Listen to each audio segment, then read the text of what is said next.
हर हर महादेव। जय मैया गौरी पार्वती के चरण में प्रणाम करती हूँ। अपना भोलेनाथ के चरण में प्रणाम करती हूँ। गणपति बप्पा के चरण में प्रणाम करती हूँ। मेरा प्रणाम स्वीकार हो। मेरा अपनी माता पिता के चरण में प्रणाम करती हूँ। मेरा प्रणाम स्वीकार हो। गुरु भाई गुरु बहनों के चरण में प्रणाम करती हूँ। हर हर महादेव। जागा जागा महादेव। गुरु भाई गुरु बहनों, एक कथा सुनाने जा रहे हैं।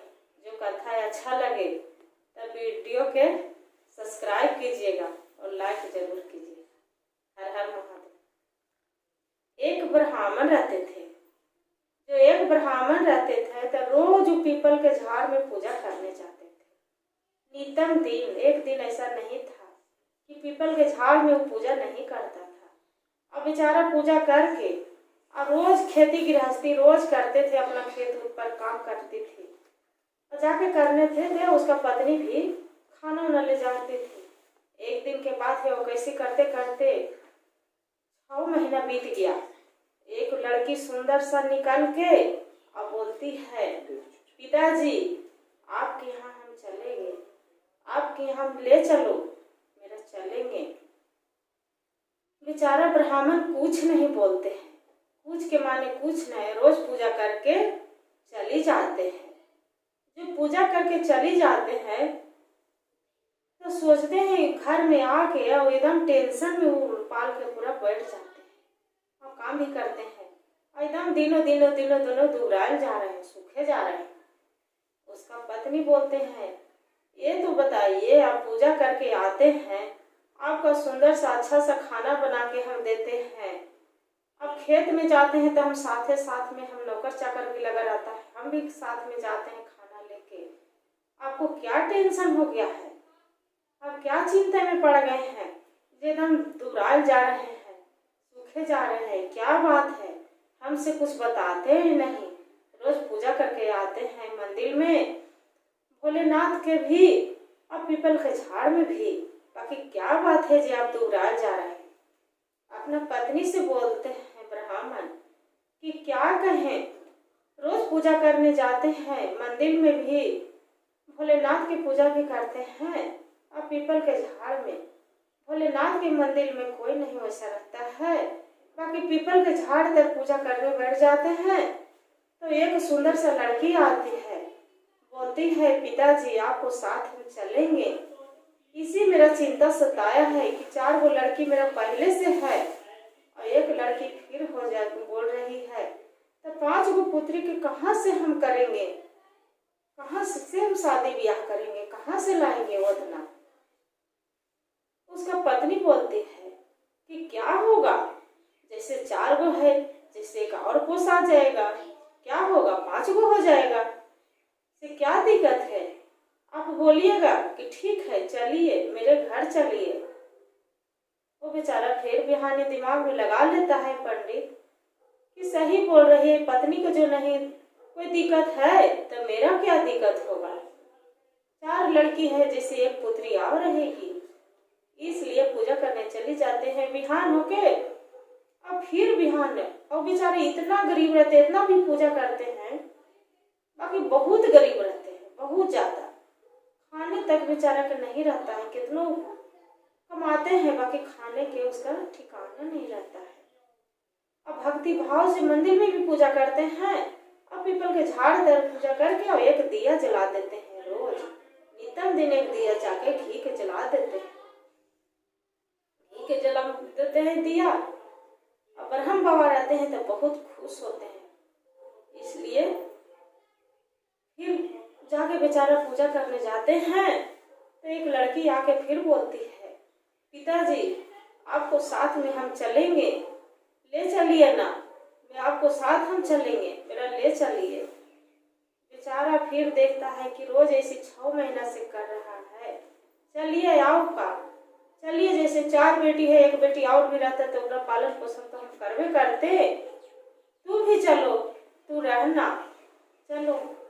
लेके आ गए।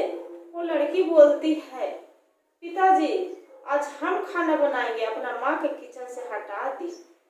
माँ बोलती है कि नहीं बेटा, तू मेहमान बन के आई है और तू मेरे के यहाँ खाना बनाएगी जो अच्छा लगेगा, 4 गो पुत्री है तो पढ़ी चली जाती है, तू भी पढ़ाई करो। वो बोलती है बेचारी, नहीं नहीं माँ, तू काम करेगी और हम बैठ के खाएंगे। कैसे खाएंगे, अच्छा नहीं लगता है। हम खाना बनाते हैं माँ, तू खाओ, बैठो। माँ के हाथ पकड़ के अब बेचारी साइड में बैठा देती है, कुर्सी पर बैठा देती है। वो अपने खाना बनाने लगती है। जब खाना बनाने लगती है, माँ सोच में पड़ जाती है कि कैसे इतनी सो चावल है, बनाएंगे कैसे, खिलाएंगे। हम तो कैसे कैसे एक मुट्ठी करके खिला देते हैं, और वो कैसे खिलाए बनाएगी, टेंशन में रहती है। माँ के देखती है मुंह उदास रहती है, तो लड़की बोलती है कि क्या माता, किस लिए तू उदास है माँ, ये क्या हुआ, ये तो तू हम उदास बेचारी नहीं बताती है। बोलती है कि देखो बेटा, किस लिए उदास है कि तू नया नुहर है, छोटी सी बच्ची है, और तू बोल रही है कि खाना बनाएंगे, हाथ उठ जल जाएगा तो कैसे करेंगे, इसलिए हम उदास हैं बेटा। जे तो बोलती है लड़की, नहीं माँ, मत उदास होइए, हम खाना बनाते हैं, कोई ऐसा दिक्कत नहीं, हम बहुत अच्छा से खाना। बेचारी क्या किया, नहला धुला के बढ़िया से किचन उचन पोछ पाछ के बढ़िया से सुंदर सा भोजन बनाए। वो ज्यादा नहीं वो बनाती थी, उसका ना 1 किलो चावल तब सभी को खिलाते थे, और ये बेचारी आधा किलो चावल बना के और पूरा घर भर के खिला दिए।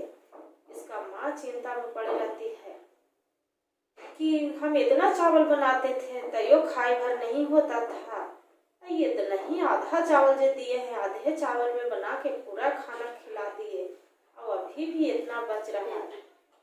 ऐसी करते करते सालों बीत गया। जब सालों बीत गया तो देखते हैं दिन तेगना रात चौगना, पूरा धन दौलत उसका घर में।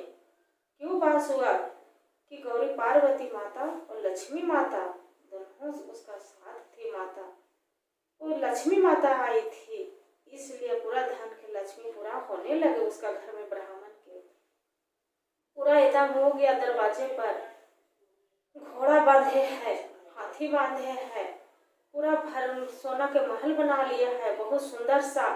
1 साल में पूरा विचित्र मकान बना लिया, इतना सुंदर से।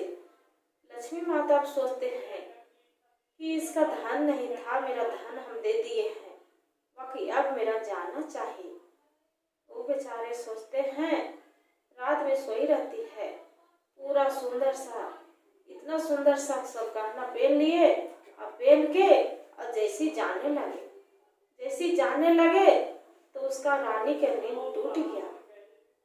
जब रानी के नींद टूट गया तो देखती हाथ पकड़ लिया, बेटी तू कहाँ जा रही है, बता। इस सुंदर से अपना रूप में लक्ष्मी माता आ गए। जब लक्ष्मी माता आ गए, ब्राह्मण भी दोनों देख रहे हैं कि लक्ष्मी माता मेरा घर आई थी बेटी बन के, बाकी मेरा घर से लक्ष्मी माता चली जा रहे हैं। तब पंडित के ध्यान टूटता है कि अरे ये तो लक्ष्मी माँ थे बेटी के रूप में, बाकी हम नहीं ला रहे हैं। जाके चरण पर लक्ष्मी माता के ब्राह्मणी और ब्राह्मण दोनों जाके गिर जाते हैं। जाके बोलते हैं, माता मेरा माफ करिएगा, मेरे घर में आए एक नौकर के रूप में आप जैसा काम किए।